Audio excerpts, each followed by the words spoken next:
Assalamualaikum warahmatullahi wabarakatuh. Perkenalkan, saya Epin Saifuddin dari Fakultas Seni Rupa dan Desain. Saya mengampu mata kuliah Pancasila dan Kewarganegaraan. Pada segmen kali ini, saya akan menjelaskan mengenai ruang lingkup, landasan, dan sasaran pembelajaran Pancasila dan Kewarganegaraan di perguruan tinggi. Saya akan mulai pembahasan dengan menanya apa dan mengapa kita harus belajar Pancasila dan Kewarganegaraan di perguruan tinggi. Padahal kita sudah mempelajarinya sejak di bangku sekolah dasar. Jawabannya adalah upaya untuk menumbuhkan kesadaran warga negara agar memiliki rasa kebangsaan dan cinta tanah air perlu terus dilakukan. Belajar Pancasila dan Kewarganegaraan pada dasarnya adalah belajar tentang keindonesiaan. Seorang sarjana atau profesional sebagai bagian dari masyarakat Indonesia perlu memahami tentang Indonesia, memiliki kepribadian Indonesia, memiliki rasa kebangsaan Indonesia, dan mencintai tanah air Indonesia. Dengan demikian, ia akan mampu mendayagunakan kompetensinya untuk mengangkat harkat dan martabat bangsa.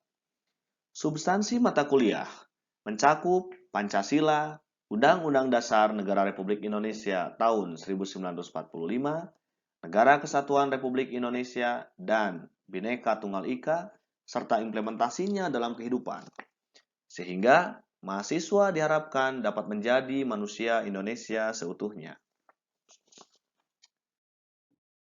Landasan penyelenggaraan Pancasila dan Kewarganegaraan di perguruan tinggi dapat dilihat setidaknya dari 3 aspek. Yang pertama dari aspek historis, kedua dari aspek sosiologis, dan ketiga dari aspek yuridis. Secara historis, pendidikan kewarganegaraan dalam arti substansi telah dimulai jauh sebelum Indonesia diproklamasikan sebagai negara merdeka.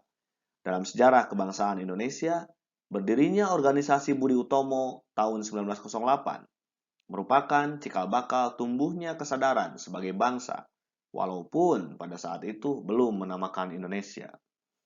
Secara sosiologis, pendidikan kewarganegaraan di awal kemerdekaan lebih banyak dilakukan pada tataran sosial kultural dan dilakukan oleh para pemimpin negara bangsa. Seluruh pemimpin bangsa membakar semangat rakyat untuk mengusir penjajah yang hendak kembali menguasai dan menduduki Indonesia yang telah dinyatakan merdeka. Pendidikan kewarganegaraan dalam dimensi sosiologis sangat diperlukan oleh masyarakat untuk menjaga, memelihara, dan mempertahankan eksistensi negara bangsa.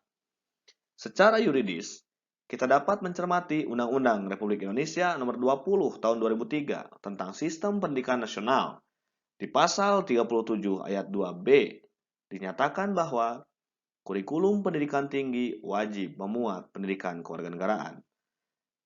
Pada Undang-Undang Nomor 3 Tahun 2004 tentang Pertahanan Negara, di pasal 9 ayat 2 dijelaskan bahwa pendidikan kewarganegaraan dilaksanakan sebagai salah satu upaya bela negara. Bahkan dalam Undang-Undang Nomor 12 Tahun 2012 tentang Pendidikan Tinggi lebih eksplisit dan tegas dengan menyatakan nama mata kuliah Pancasila dan Kewarganegaraan sebagai mata kuliah wajib. Sasaran pembelajaran mata kuliah ini mencakup 3 aspek, yakni mulai dari pengembangan aspek kognitif, afektif, dan psikomotorik, meliputi pengembangan wawasan kewarganegaraan, pengembangan sikap dan tanggung jawab demokratis, serta pengembangan keterampilan kewarganegaraan.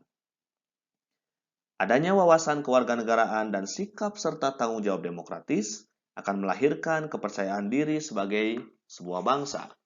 Wawasan kewarganegaraan dan keterampilan kewarganegaraan akan melahirkan partisipasi aktif warga negara di bidang sosial politik. Kemudian dengan adanya sikap dan tanggung jawab demokratis dan keterampilan kewarganegaraan akan melahirkan komitmen bela negara. Serangkaian sasaran pembentukan ini dibangun secara holistik sebagai satu kesatuan dalam proses belajar mengajar. Melalui mata kuliah ini, mahasiswa didorong untuk berkontribusi secara nyata dalam menganalisa kompleksitas persoalan yang ada dalam kehidupan bermasyarakat, berbangsa, dan bernegara sebagai wujud warga negara yang cerdas dan baik.